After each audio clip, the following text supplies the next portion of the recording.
Yeah, this is a testing video. We already put back the cover, and this is a testing video for 723 plus digital control Woodward.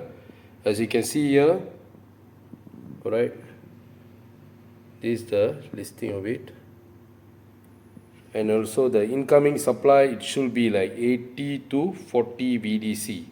Initially the unit is no power at all, and we are going to give a supply of, okay, on.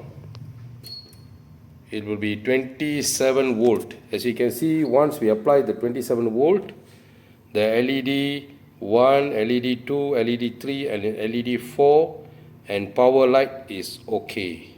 Okay, and this side, as you can see, the light is blinking. Consider it is checking.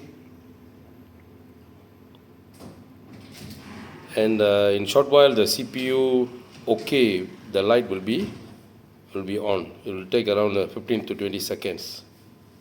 Okay, there you can see now the light is on, power okay, CPU okay. Alright, all tested. Okay, this is a testing video for this, and also it must be applied 27 volt.